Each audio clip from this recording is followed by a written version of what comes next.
It's not a picture of me at all. It's not a picture of you at all. It is a short film.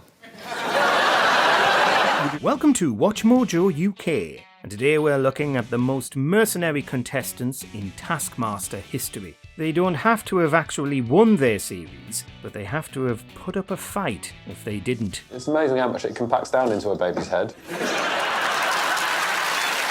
Before we begin, we publish new content every day, so be sure to subscribe to our channel and ring the bell to get notified about our latest videos.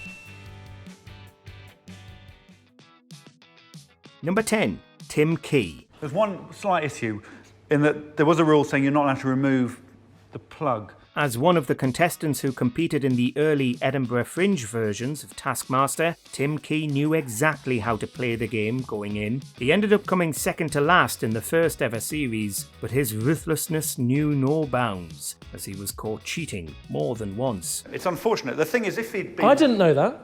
Well, you say that. I mean, we have got footage of you after the... Constantly trying to find workarounds and manipulate Greg, we're honestly surprised he came so low. But this was the series that was won by Josh Widdicombe on the basis of his bean counting bonus point. You didn't do that. You picked up the plug and put it back in the bath, but you disguised your actions. What? Of course, because it's cheating. And you'd have to be vicious to get through the melon task, and then eat more melon at the end, all to try and fail to beat Ramesh. Number 9. Mike Wozniak. When you get a task, you do the task. Another veteran from the early days, Wozniak was actually the first ever winner of Taskmaster, so hopes were high going into the 11th series when he finally appeared as a contestant on television. He ended up coming second, losing to Sarah Kendall on 4 points, but his dedication to the tasks was inspiring. Strange way. What in fact I'd done is I'd dislodged a hemorrhoid that had been for quite a long time. That's what you're hearing. In easily his most memorable moment, he was given the special solo task by Alex to fart, but who knew that farting could be so difficult? Alex left him alone in the plane for hours, and they eventually ran out of time. Later, after the batter task, he tried again and ended up doing this. It was a tiny little pop. I'll stop the clock. Wow. And it was all for one measly bonus point. It's still flapping about to this day. It's still loose. Oh, it's an absolute casserole down there. Number 8. Fern Brady. The thing is, it's extremely passive-aggressive, so he does a lot of things like goes, under his breath. Very English brand of passive-aggressive that just makes me want to be violent to him. Was Fern the rightful queen? Considering she came joint last with John Cairns, possibly not. But she was certainly the queen of our hearts. Here we are again, Series 14. Who will become the house's queen? It is me, Fern Brady, I'm the rightful queen. It is, more than any other moment, the song she composed attacking her fellow contestants that made her truly ruthless, though she also enjoyed torturing Alex. That is a big bold imbecile. Mr. Cairns is a sick with chat, and Sarah and when you are losers, and a stamp on their toes. She went after each of them, which they were certainly surprised by. But she did choose a lot of insults for the 5 words she had to include in her song. I wasn't aware we were allowed to write a diss track. She really took you all down. Really did. I mean, accurately as well. She also couldn't contain her rage during the sand task that John was secretly asked to sabotage, calling him an idiot, among other things, before they'd even started. See, that doesn't say that! It doesn't! John!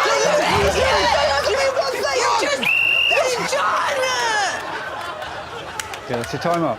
Why did you do that? Number 7. Sophie Duker. Grab our weapons. These are mine. Those are yours. Advance. By the end of Series 13, there were only 3 points between Sophie Duker and Chris Ramsey. Not quite. Oh! Yeah, I'll stop the clock. They were both just as good at the tasks, particularly the maypole one, but Sophie ultimately won. She later viciously defeated Alex in a rap battle that he really had no chance of winning, though he put on a good show. This rap is gonna act like a diuretic because right now you're being pretty pathetic. Not very nice. I feel quite bad about this. Yeah. I don't like threatening you. You're smiling a lot. But the true mark of a victorious Taskmaster contestant is whether they're willing to eat something revolting in order to win. And we'll never unsee Sophie taking a huge bite out of her vaginal sculpture made from a banana and a big chunk of butter. A lot of butter. I was made a huge mistake. Number 6. Richard Osman.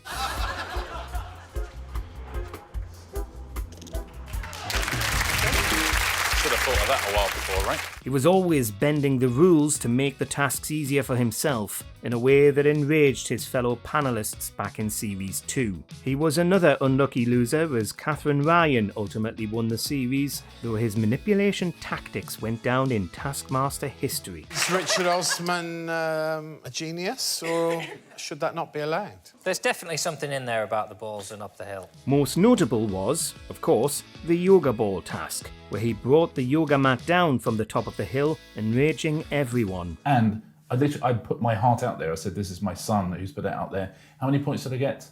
1 point.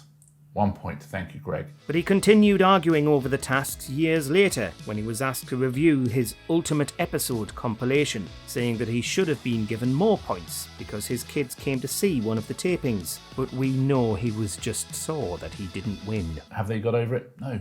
I wouldn't say so. They're both in very expensive therapy. Number 5. Mae Martin. Hey, I think you're fast becoming an expert at these tasks.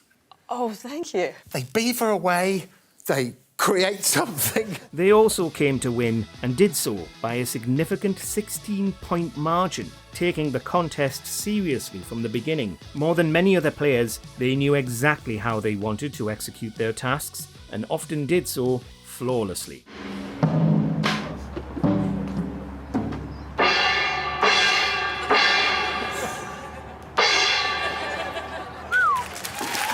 Finished? Yeah. Thanks, mate.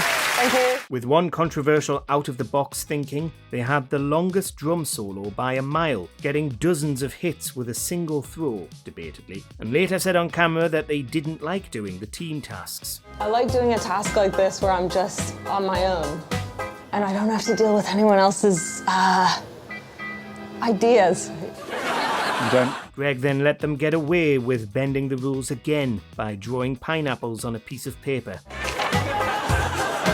13 pineapples there. Should these tactics have been allowed, or was this the biggest upset in Taskmaster history? Number 4. Morgana Robinson.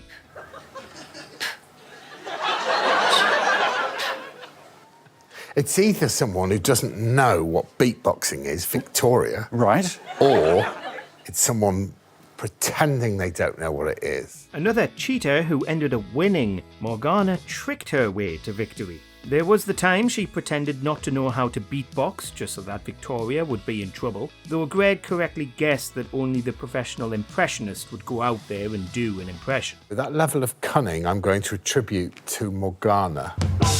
Most ruthless, though, was the throwing paint on the soldier task, where she later admitted to being able to see through the blindfold. To be honest, I mean, I've got to tell you this.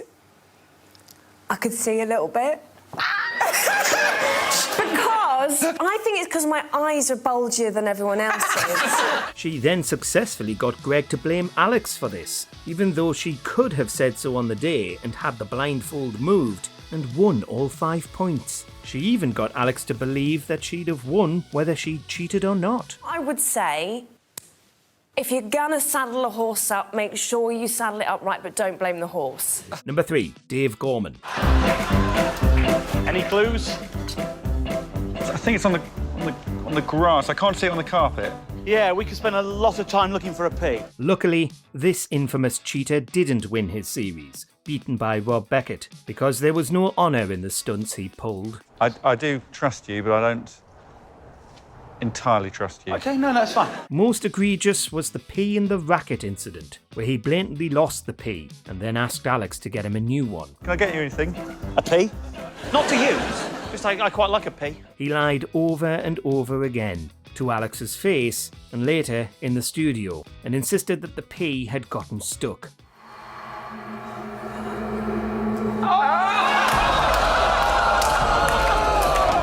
There was video proof, just like there was when he put the tea in the water, and he was rightly lambasted by the others. He then later said that he'd cheated more times and didn't get caught. Did you cheat? No, Greg. No, I did not. But he still didn't win, so sometimes stone-cold cheaters never prosper, even on Taskmaster.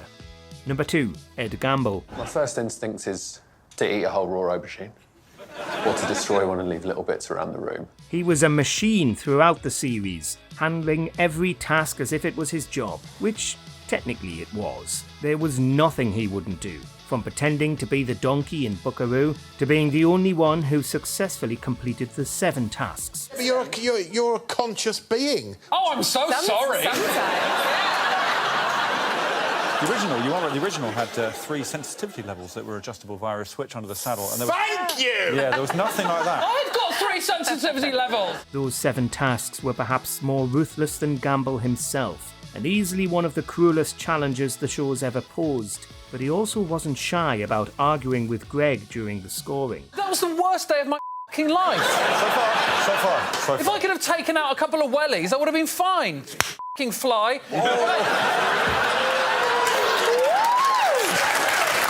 From pointing out that David Baddiel and Joel Brand didn't restart the 7 tasks when they should have done, to his board game tirade, Gamble was one of the all-time greats. Ed Gamble 5 points, everyone else none.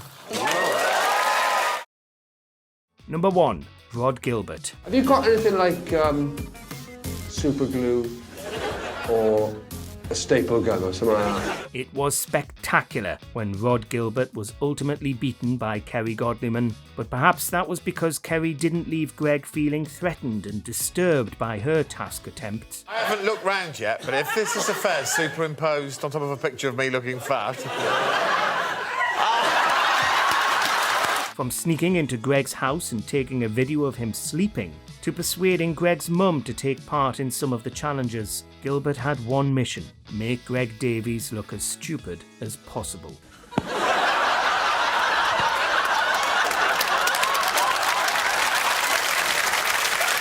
But it's close between whether him tying Alex to a chair was the apex of his ruthlessness, or whether that was creating and bringing on a replica of Greg's infamous childhood teddy, BT, that Greg had relations with in his youth. I went to the trouble of knocking up a replica of your childhood teddy bear, whose name was... BT, Blue Ted. It's amazing it took until Series 7 for Blue Ted to appear. Let us know in the comments who you think the rightful king or queen of Taskmaster is. I rang his wife. And my wife rang my mum. And I've kept in touch with your wife. we text. Do you agree with our picks? Check out this other recent clip from WatchMojoUK and be sure to subscribe and ring the bell to be notified about our latest videos.